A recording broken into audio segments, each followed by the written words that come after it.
All right, Coach, thank you very much. It's the National Football League presented by EA Sports. Tonight, it's all on the line. We play for the Lombardi Trophy. I'm Brandon Gaudin alongside Charles Davis, beyond thrilled to be bringing you the Super Bowl. All the pomp, all the circumstance, all the pageantry. It doesn't get any better than this, partner. I'm loving sharing this booth with you, sharing this moment, this type of a game. For all the teachers who said we'd never make it, we're here. And we talk these last couple weeks about the buildup, the anticipation. I think these guys are just ready to get out there and get this thing started. And I know that both coaching staffs have spent considerable time trying to figure out how to best bring their team up to a peak without taking them over the edge and causing a lot of issues early in the game. And you don't think much of a pregame speech is needed for this one? I think the pregame speeches were the shortest all year. If they didn't just say, let's go get them, guys, they probably talked too much. Give him 4 on the carry, and it'll make this a 3rd and about 2.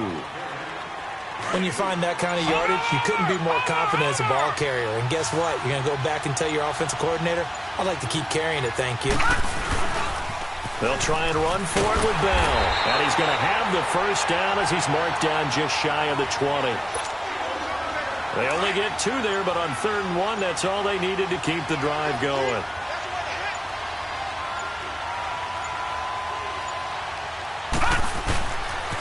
They'll pitch it out to Bell. And he'll get only a couple up to the 22. Looks like they're establishing a pretty good pattern here because they've been very heavy in the running game on the last 4 plays. Yeah, you took the words right out of my mouth. So far, 4 plays in this drive, all 4 on the ground. Now they'll try the sweep with Bell. And he'll get about 3 as he takes this up near the 25. In today's NFL, you hear all the time about stretching the field and creating space in order to run plays. A toss play will help accomplish that because now you're pushing a defense to chase you all the way to the edges and to the sideline. That's a nice run, probing now early to try and get things done later. Give him 6 yards, and they do convert on 3rd. Defense had a chance to get off the field here in the opening drive, couldn't do it. I know that we go into these meetings with coaches, and sometimes maybe we can get a little bit numb because they're always going to talk about how important 3rd down is, aren't they? Offense and defense. In this case, one capitalized, and the other, as you said, had a chance to get off the field and didn't get it done. But we just saw a great example of what we talked about with his coach prior to the game. He's definitely one of the better linebackers at reading the play and flowing to make the stop before it turns into something big. They get 9 yards back on the run there, and they're left with a much more makeable 3rd and 2. On a 2nd and long, it's really nice to see an offense that has enough confidence to run the football in that situation. I think that goes back to their practice and game planning. They've seen things that they've seen on tape and in previous games that led them to believe that even in a long-distance situation, they can still run the football and gain enough yardage to put themselves in a good spot on 3rd down. Now they'll run it on the toss. It's a 6-yard gain on the ground, and that'll make it 2nd and 4. All right, Brand, I know we're in the early going here, but those kind of runs, they're going to open up a world of opportunities for this offense going forward. Back with Charles Davis, Brandon Gaudin. It's Steeler football to begin.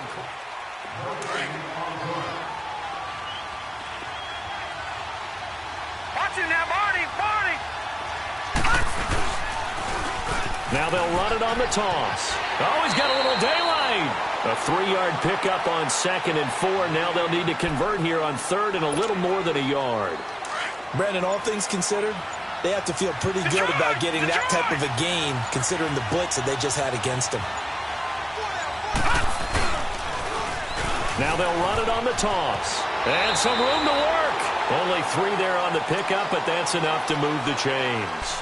That's a tremendous group effort there because when you talk about offensive lines, the best ones, talk about guys that play in harmony, in sync, and getting things done, and they did that on that play. Yeah, especially on 3rd and 1. Got to be in sync, and they were. Now they'll run it on the toss. Give him 9 on the carry that time, and they're set up with a 2nd and 1. That's a strong pickup right there on 1st down, and as this drive goes on, we're seeing an offensive line and running game imposing its will.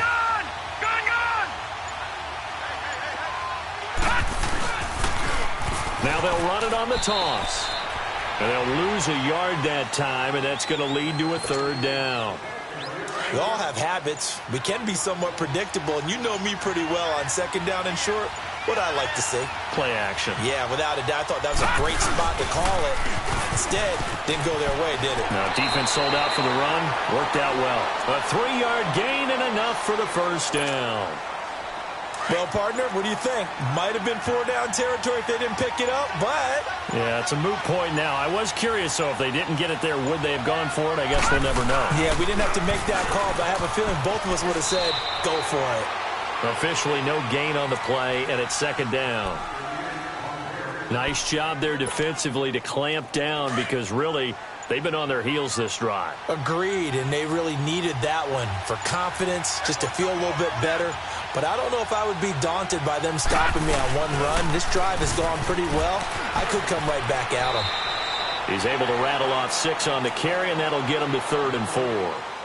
I know the toss play begins with the guy taking the snap and turning around and tossing it to the runner.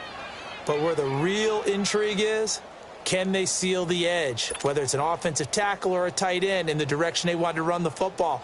If they do that, that's the result that you get, that type of a gain. If they don't, oftentimes it's not a very successful play.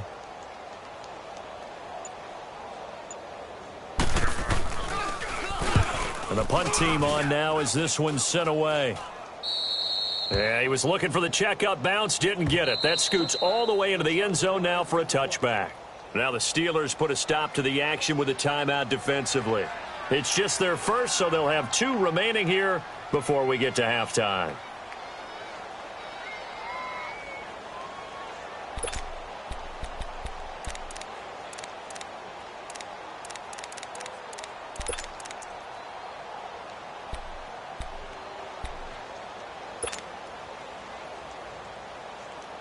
Rosen and the Cardinals take over with a 1st and 10. And they'll start the drive on the ground with Johnson. And he'll power his way up near the 25. And the Steelers signal for another timeout. So that means they're down to 1 remaining here as we head toward halftime. They'll come up 2nd and 6 now from the 24. On 2nd down, here's Rosen. It's a short one here, complete to the tight end. And he's able to get out to the 32, brought down there. Call it a gain of 7, and it gets him a new set of downs. From the 32 now, here's 1st and 10. A 1st down carry here for Johnson. And he'll be limited to a short gain up to about the 34-yard line. 3 yards on the pickup there, and it'll be 2nd down. Well, if the coaching staff's doing a good job upstairs, they'll file away what they just saw from the defense right there. They sold out to stop that running play. I'd say keep that in mind. They want to try that again, go play action, hit them over the top. And we will likely not see another play here as they take the knee and head into the intermission all tied.